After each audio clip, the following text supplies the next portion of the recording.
আসসালামু আলাইকুম সম্মানিত দর্শক শ্রোতা ভাই ও বন্ধুগণ। এই শীতে মনোসেক্স তেলাপিয়া চাষ নিয়ে কিছু গুরুত্বপূর্ণ কথা আজকে আপনাদের কাছে শেয়ার করব। বর্তমান সময়ে মনোসেক্স তেলাপিয়া হচ্ছে উন্নত মানের একটি মাছ, যে মাছ চাষে আপনি অল্প দিনে লাভবান হতে পারেন। এই শীতে মনোসেক্স তেলাপিয়া চাষে নতুন কৌশল। তো চাষিবারা কিভাবে চাষ করবেন? মনোসেক্স তেলাপিয়া মূলত অতিরিক্ত খাবারযুক্ত পানিতে চাষ করতে হয়।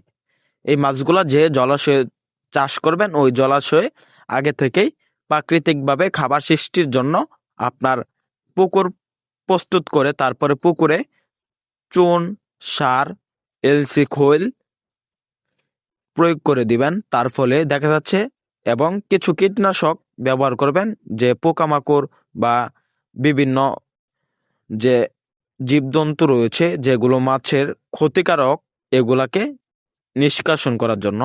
তখন এই মনোসেক্স তেলাপিয়া মাছগুলো প্রতি শতাংশে ছাড়বেন 3 থেকে 4 ফিট পানির ভিতরে, প্রায় 300 থেকে 250 পিস।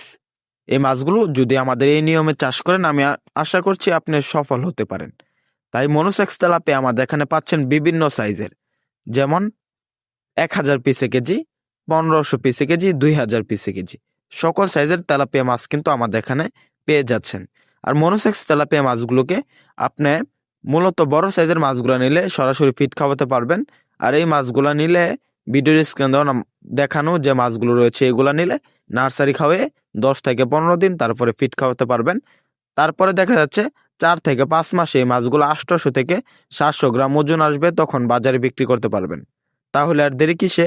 আমাদের স্ক্রিনে নাম্বারে যোগাযোগ করে আমাদের হ্যাচারি থেকে সরাসরি এসে দেখে শুনে বা পাইকারি এবং ফ্রি হোম ডেলিভারির মাধ্যমে সংগ্রহ করতে পারেন মনোসেক্স তেলাপিয়া।